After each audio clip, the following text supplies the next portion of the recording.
साथियों, जय मानवता। मैं डॉक्टर एस इंडियन आज अपने इस चैनल पर आप लोगों का फिर से स्वागत, अभिनंदन, वंदन करता हूं। साथियों, देर ना करते हुए मैं आपको बता दूं, आज का हमारा अपना विषय है करवा चौथ व्रत। इसमें जो सुहागिन औरतें हैं वे अपनी पति की दीर्घायु की कामना हेतु व्रत रखती हैं, और ख़ास करके इसमें यह है व्रत निर्जला व्रत रखा जाता है। रात्रि को चंद्रमा के निकलने पर अर्घ्य देकर पति से आशीर्वाद लेकर के फिर ये भोजन ग्रहण करती हैं। हालांकि अब इसके हम बात करेंगे, इसकी शुरुआत, इसका इतिहास, इसका क्या है, तो ज़्यादा कुछ तो नहीं मिलता है, लेकिन इसमें जो कहानियों में 2-3 कहानियाँ हैं वह आपके बीच में रखने की कोशिश करता हूँ। साथियों, इस करवा चौथ व्रत में जो कहानियाँ हैं उसमें सबसे पहली कहानी आपके बीच रखता हूँ। यहाँ बताया जाता है कि एक साहूकार के 7 बेटे थे। अब यहाँ ध्यान देने की बात है, साहूकार कहाँ का था, किस जिले का था, किस गांव का था, उसका नाम क्या था, इसका कोई वृत्तांत नहीं है। एक साहूकार के 7 बेटे थे और एक बेटी थी। सातों भाई तथा बहन नित्य एक साथ प्रेम से भोजन किया करते थे। एक साथ प्रेम से भोजन किया करते थे। बहन का विवाह हो जाने के बाद भाई भोजन करते समय बहन को याद करते और फिर अनमने से भोजन किया करते थे। जब कार्तिक से पहले बेटी विदा होकर आई तो घर में खुशी छा गई। अब बहन और भाई फिर से मिलकर बैठकर भोजन करने लगे एक साथ। कार्तिक कृष्ण पक्ष में करवा चौथ व्रत का समय आ गया, जिसमें घर में लड़कों की बहुएं, यानी सातों जो भाई थे उनकी बहुओं ने और माँ बहन ने सब मिलकर व्रत किया। शाम को सातों भाई भोजन करने बैठे तो उन्होंने बहन को भी भोजन करने के लिए कहा। तो बहन बोली, आज वह चंद्रमा के निकलने पर ही अर्घ्य देकर भोजन करेगी। जैसा कि आप देखते हैं, चंद्रमा को देख करके ही फिर वो पति को छलनी में देख करके फिर व्रत तोड़ा जाता है। तो उसने ऐसा कहा। तो भाई चुप होकर भोजन करने को तैयार हो गए, पर सबसे छोटा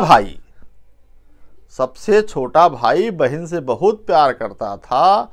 उसने सोचा कि बहन को चंद्र निकलने तक कैसे भूखी रखा जाए, भूख लगी होगी उसको। तो उसने भाइयों से सलाह करके वृक्ष के सहारे एक सीढ़ी लगाई और छलनी के पीछे दीपक जला करके प्रकाश को चंद्रमा बता दिया और भोली भाली बहन को अर्घ देने को कहा। अब बहन इतना भोली थी कि वो चलनी में दीपक को चंद्रमा समझ बैठी। मतलब कहानी भी जो परोसी जा रही है वो भी एकदम से नॉर्मल आदमी, बच्चा भी समझ जाएगा कि दीपक है कि चंद्रमा है, अंतर तो कर ही लेगा। लेकिन आगे देखते हैं। भाइयों ने इस तरह बहन से अर्घ दिलाकर भोजन करने को कहा। तो बहन जो है वो भोजन अर्घ दे करके उसने कर लिया। लेकिन फिर बहन ने जाकर के अपनी भाभियों को भी कहा कि आप लोग भी अर्घ दे करके भोजन कर लीजिए। तो भाभियों ने अपने इस पतियों द्वारा किए गए कार्य को छल बता करके उन्होंने मना कर दिया। लेकिन अब आगे क्या होता है। बहन तो बहकावा में आ गई, भोजन करने को तैयार हो गई। बहन जब भोजन करने लगी तो पहले कौर में, पहले ग्रास में उसके बाल आया, यानी अपशगुन शुरू हो गया। भोजन में बाल आया। और दूसरे कौर में उस कुत्ते ने कान फड़फड़ाया।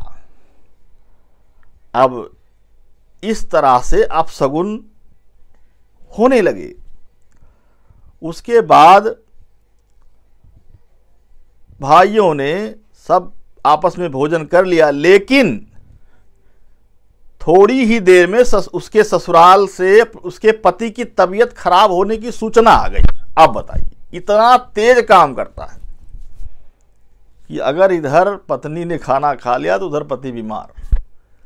अब सूचना आ गई, तबीयत खराब होने की खबर आई, वह छोटे भाई को लेकर जब तक ससुराल पहुंची तब तक पति मर चुका था। बताइए, तब तक पति मर चुका था। मां ने लड़की को ससुराल भेजते समय समझाया था। अब वहां कोहराम मचा हुआ है, लोग चिल्ला रहे हैं, लेकिन मां ने जाते समय समझाया था कि जो बड़ा बुजुर्ग मिले बड़ी उम्र में, चाहे औरत हो चाहे पुरुष हो, उसको तुम पैर छूना। अब कुछ टाइम तो इसी में लग गया। पति के गांव पहुंची, बड़े व्यक्तियों का, स्त्रियों का पैर छू करके वह जैसे वहां पहुंची तो वहां देखती है उसका पति मरा हुआ है। हतप्रभ हो गई, बेहोश हो गई, मुख से एक बार चीख निकली और फिर वह गुमसुम सी एक ओर बैठ गई। बताइए, इतना खतरनाक त्योहार है कि अगर जरा सा खा लिया तो वो, अब ये घटना कहाँ की है, किस गांव की है, किस प्रदेश की है, इसका कोई जिक्र नहीं, किस सन की है, कुछ नहीं, लेकिन यही कहानी पढ़ी जाती है। अब उसकी सास जो है, उसकी सास ने धरती पर पड़े उसके पति के पास उसको बैठा दिया। कुछ देर पीछे वह जोर जोर से और चिल्लाने डकारने लगी और बोली, हाय, भूल से मैंने व्रत को भंग कर दिया है। हे गणेश जी महाराज, आप मुझे क्षमा कर दो, मेरा अपराध आप ही माफ कर सकोगे, आप ही माफ कर सकते हो। इस तरह वह कहती और जोर जोर से रोती, रो रही थी, चिल्ला रही थी, पति मरा था। तभी शंकर और पार्वती उधर से जा रहे थे। पार्वती ने हाल जानकर कहा, हे स्वामी, यह तो बहुत कम उम्र में विधवा हो रही है, यह अपना शेष जीवन कैसे काटेगी? हे प्रभु, आप कुछ कीजिए। तो शंकर जी ने कहा, हे प्रिय, आपका कहना सही है, किंतु यह अपराध तो गणेश जी के प्रति हुआ है, वह उसे संभालेंगे, वही इसका कुछ कर सकते हैं। मेरे क्या कहते हैं, अधिकार क्षेत्र के बाहर है। मतलब जैसे ये होता है कि ये फला केबिन में, फला चैम्बर में फला अधिकारी देखेंगे, उसी तरह से उन्होंने कहा कि ये गणेश जी के निमित्त हुआ है, यही उसको संभालेंगे, यही उसको माफ कर सकते हैं। तो अब क्या होगा, उन्होंने गणेश जी से उसे सुहागिन बने रहने के प्रति कहा, सुहागिन बने रहने के लिए कुछ करने को कहा कि इसको ऐसा कुछ करो कि फिर से सुहागिन हो जाए। तब गणेश जी ने व्रत खंडन करने की उसकी भूल को क्षमा कर दिया, क्षमा कर दिया और कहा कि अब वह अगली बार करवा चौथ का व्रत करने में भूल ना करे। एक चेतावनी, वार्निंग दे दी, दोबारा ऐसी गलती तुम मत करना। तब उसका पति राम राम कह करके उठ बैठा और बोला, मैं तो आज बहुत सोया हूं। कितना अच्छा ड्रामा, कोई मर गया फिर जिंदा हो रहा है। घर में आनंद छा गया। बहू ने वर्ष के सभी चौथ माताओं के व्रत किए। अब चौथ माता जैसे ये होता, प्रथमा, द्वितीया, तृतीया, चतुर्थी, ये गिनती होती है, माता नहीं होती, ये संख्या होती है। चौथ माता है ना, चौथ माता नहीं होती, षष्ठी माता नहीं होती है, पंचमी माता नहीं होती है, प्रथमा द्वितीय ये माता नहीं होती है। लेकिन अब यहाँ क्या करें, सभी चौथ माताओं के व्रत किए और सभी चौथ माताओं ने कार्तिक की सबसे बड़ी करवा चौथ का व्रत करके खंड सौभाग्य पाने की बात कही। तब उसने कार्तिक आने पर करवा चौथ का व्रत विधि पूर्वक किया और अपने पति सहित सुख से रहने लगी। अब वह प्रतिवर्ष करवा चौथ व्रत हंसी खुशी किया करती। हे करवा चौथ माता, आपने जिस तरह से साहूकार की बेटी को व्रत करने पर उसके पति को दीर्घायु प्रदान कर उसे सौभाग्य दिया, उसी तरह से प्रसन्न होकर सभी व्रत करने वाले को, इस कथा को पढ़ने सुनने वाले देवियों को भी उत्तम और अखंड सौभाग्य प्रदान करना। ये कहानी पहली कहानी, इसका कोई अता पता नहीं है ये घटना कहाँ की है, कब की है। अब हम कहानी नंबर 2 पे आते हैं। प्राचीन समय में एक पतिव्रता स्त्री रहती थी। अब कहाँ रहती थी? उसका नाम करवा था। उसका नाम करवा था। वह अपने पति की सेवा करने में कोई कमी नहीं छोड़ती थी, पति की सेवा करती थी। एक कार्तिक कृष्ण पक्ष की चतुर्दशी को दिन उसका पति जब नदी में स्नान कर रहा था, उसका पति स्नान कर रहा था, तो एक मगरमच्छ ने उसका पैर पकड़कर नदी में उसको ले जाने लगा। एक मगरमच्छ ने उसका पैर पकड़ लिया, ले जाने लगा। तब पति जोर जोर से चिल्लाने लगा, करवा करवा करवा। अपनी पत्नी का नाम, उसके पत्नी का नाम करवा था। पत्नी का नाम लेकर करवा करवा कहकर पत्नी को मदद के लिए पुकारने लगा। पत्नी ने यह सब देखा तो उसने अपनी साड़ी से एक सूत खींचकर मगर की ओर फेंक दिया। अब सूत नहीं मालूम हो, कोई जंजीर थी एक सूत फेंक दिया। वो फेंक दिया, वह उस सूत के धागे से बंधकर पति को आगे नहीं ले जा सका। यानी मगरमच्छ उस सूत के बंध जाने से उसके पति को और आगे नहीं ले जा सका। बताइए क्या बहादुरी है। साड़ी का एक सूत मगरमच्छ को पकड़ ले रहा है, धागे को बंधकर पति को आगे नहीं ले जा सका। करवा ने फिर धर्मराज को पुकारा। तुरंत उसने घंटी बजाई, धर्मराज को बुलाया। उस पतिव्रता की पुकार सुनकर धर्मराज तुरंत हाजिर हुए। कितना बढ़िया, जैसे फिल्मों में होता है कि तुरंत घंटा बजाए, तुरंत भगवान हाजिर हो गए, तुरंत देवी हाजिर हो गई, उसी तरीके से किस तरह बढ़िया स्टोरी लिखा। अब ये कहाँ की है, कब की है, कोई डेट, कोई तारीख, कोई कुछ नहीं। तो उसकी पुकार सुनकर धर्मराज आ गए। जब धर्मराज आ गए, धर्मराज वहां उपस्थित हुए और बोले, हे पतिव्रते, क्यों, क्या चाहती हो? अब धर्मराज को भी नहीं दिखाई दे रहा कि उसका पति को मगरमच्छ नदी में लिए चला जा रहा है। पूछ रहे क्या चाहती हो, जैसे लगता है कि नींद से उठ करके कोई आया हो। पूछ रहे क्या चाहती हो? करवा बोली, महाराज आप धर्मराज हैं और आप यहां देख रहे हैं कि अधर्म हो रहा है। देखो मेरा पति नदी स्नान कर रहा था तो इस मगरमच्छ ने उन्हें पकड़ लिया है। आप उसे मारकर मेरे पति को बचाएं, वो कहती है। यमराज बोले, हे पुत्री, मगरमच्छ की आयु अभी मरने की नहीं है, उसे हम मौत नहीं दे सकते, उसे मार नहीं सकते, अभी इसकी आयु शेष है, इसलिए मैं इसको मृत्यु नहीं दे सकता। अब बताइए, उसके पति का वो पकड़ के लेके जा रहा है मगरमच्छ, वो किसी के बस में नहीं, लेकिन ये उसको मगरमच्छ को नहीं मार सकते। तो करवा बोली, हे भगवान, आप धर्मराज हैं, आपका धर्म दुष्टों को दंड देने का है, फिर आप ऐसा क्यों करते हैं, क्यों नहीं करते हैं? धर्मराज उसकी बात सुनकर मौन थे, वो चुप हो गए।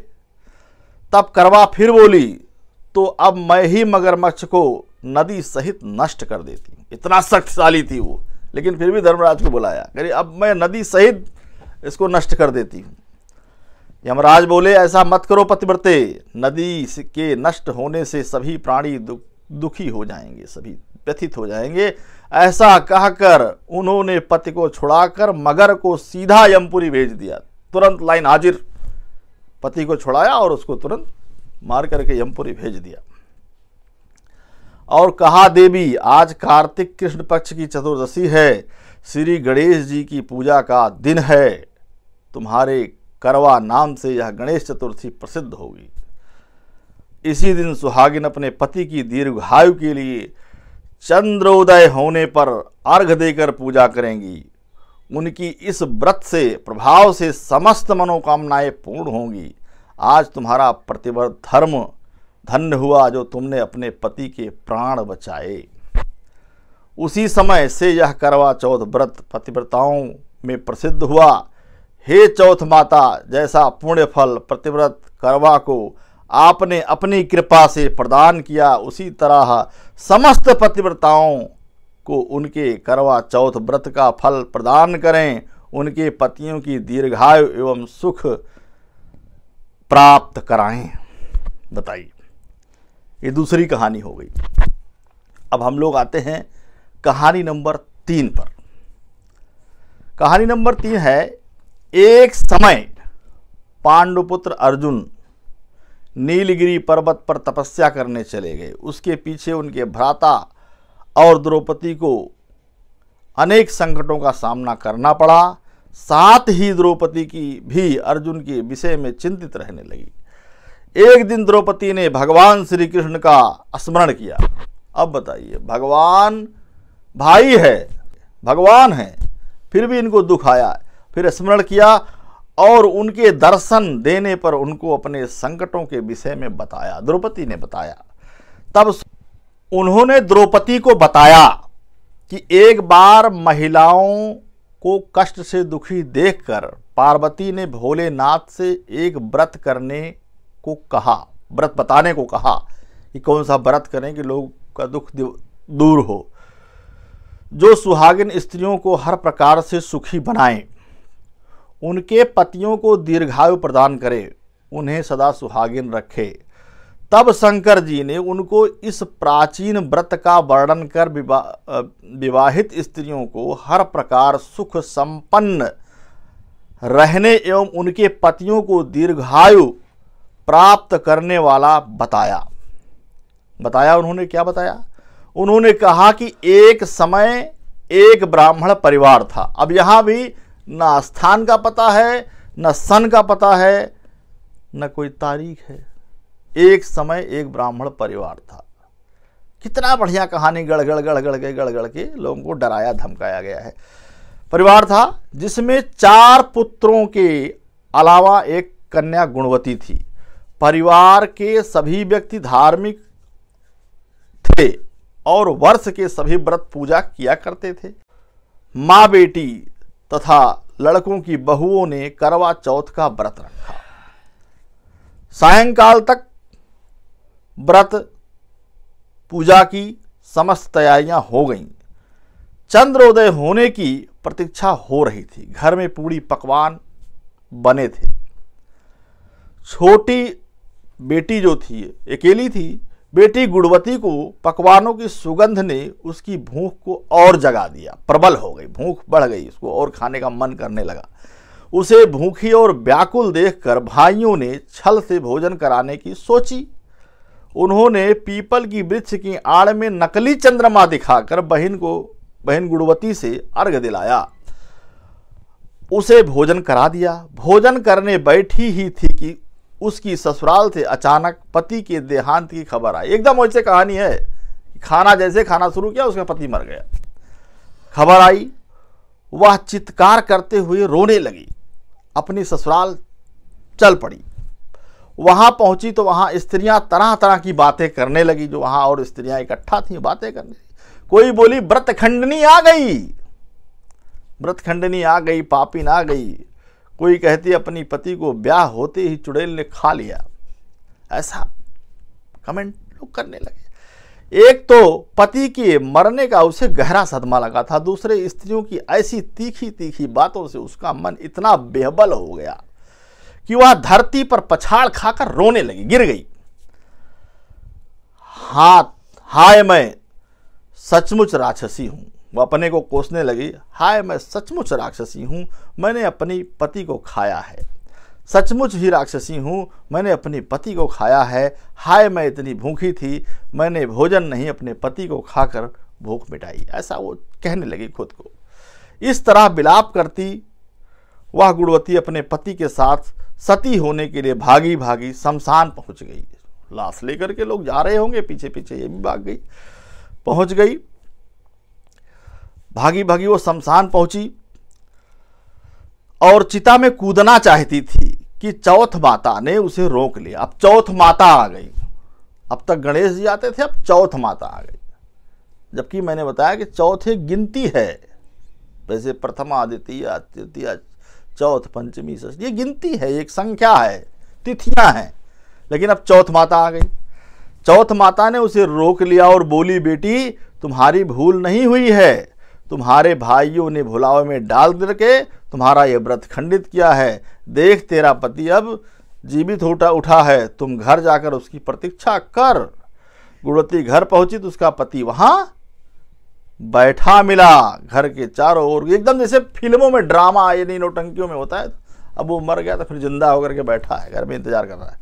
चारों ओर खुशियां छा गई। स्त्रियां कहने लगी, गुणवती का प्रतिव्रत धर्म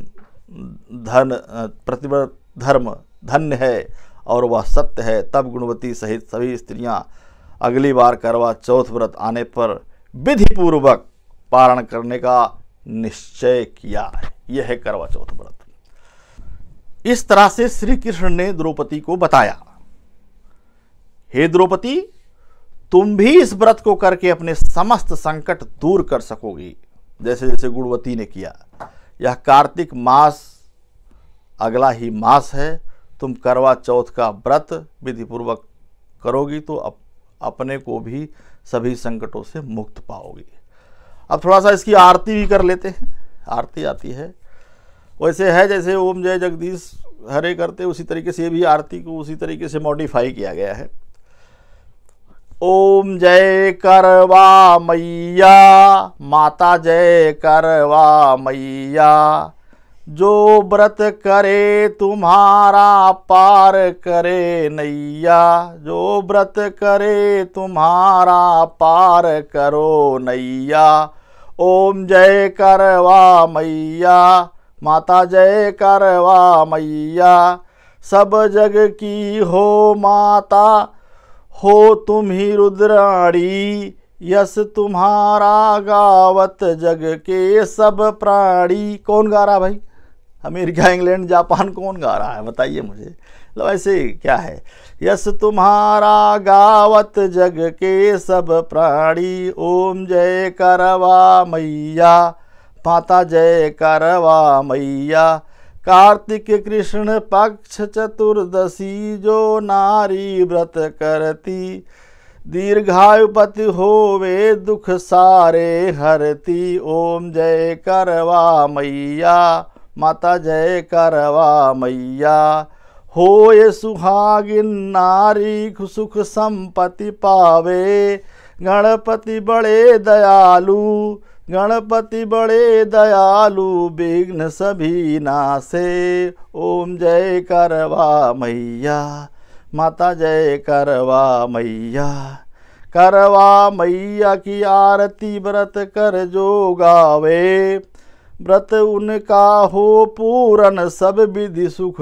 पावे। ओम जय करवा मैया, माता जय करवा मैया। क्या है, कौन सा जग के लोग कर रहे हैं? कोई मुसलमान कर रहा है, कोई ईसाई कर रहा है, कोई पारसी कर रहा है, कोई जैन कर रहा है, कोई बौद्धिस्ट कर रहा है, कोई कर रहा है कि सारे जग के इसी तरीके से सारी आरतियों में यह बात इसी तरीके से कही जाती है। तो आइए इसको थोड़ा हम कंक्लूड करते हैं कि इसको करने से कितना फायदा है और कितना नुकसान है। तो अब जो मूल मुद्दा है वो आपको बताने वाले हैं, कितना इससे नुकसान है वो चीज आपके बीच रखते हैं। तो अब देखते हैं कि ये करवा चौथ व्रत करने से कितना फायदा हो रहा और कितना नुकसान धर्मशास्त्रों के आधार पर। अगर जिसने ये पार्ट नहीं देखा उनके लिए बहुत खतरनाक साबित होगा कि करवा चौथ व्रत भी किया और नुकसान भी उठाया। मैं आपको बताता हूं, कुछ कलेक्शन है मेरे पास। अत्रि स्मृति में आया है, जपस तपस तीर्थ प्रव्रज्या मंत्र साधनम देवताराधनम चैव स्त्री शूद्र पतनानि सट। अत्रि स्मृति श्लोक नंबर 133 देख लीजिए। जब तपस्या, तीर्थ यात्रा, संन्यास, मंत्र साधना, देवताओं की आराधना, यह छह कार्य स्त्री शूद्रों के लिए पतनकारी हैं, पतित करने वाले हैं, अर्थात पतनकारी हैं। ये श्लोक है। इसी में श्लोक 134 आया है, जीवत भर्तुर्या नारी उपोश्याम व्रतचारणी आयुषम हरते भर्तु सा नारी नरकम वर्जेत। जो स्त्री पति के जीवित रहते हुए व्रत उपवास करती है वह स्त्री अपने स्वामी की आयु का हरण करती है और अंत में नरक हो जाती है। तीर्थनार्थिनी नारी पति पाददोकम पिबेत शंकर श्यापि विष्णु वरवा प्रयापि परम पदम। अत्र स्मृति श्लोक 35। यदि स्त्री को तीर्थ के स्थान की इच्छा है तो वह अपने पति के चरणोदक का पान करे, यानी पति के पैर को धो करके पी ले, तब वह स्त्री शिव या विष्णु भगवान के परम पद कैलाश या बैकुंठ को प्राप्त कर सकेगी। और पाराशर स्मृति में आया है कि पत्यो जीवत या नारी उपोश्याम व्रतमाचरेत आयुषम हरते भर्तु सा नारी नरकम वर्जेत। पाराशर स्मृति अध्याय 4 श्लोक 17।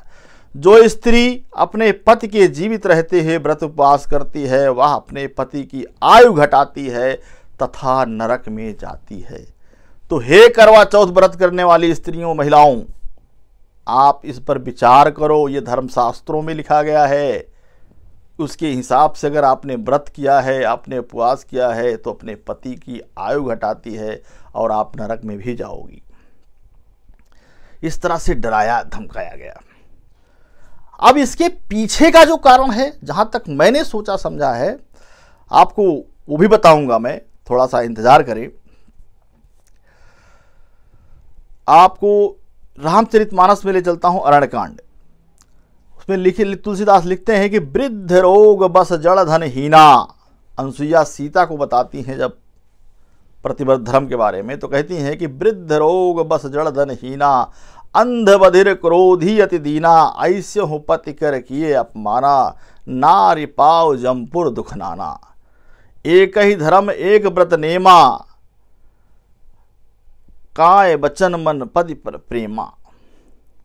यानी वृद्ध रोग, यानी वृद्ध हो, बूढ़ा हो, जड़ हो, मूर्ख हो, अंध बधिर क्रोधी हो, फिर भी उस पति का अपमान आपको नहीं करना है, उस पति की सेवा करनी है।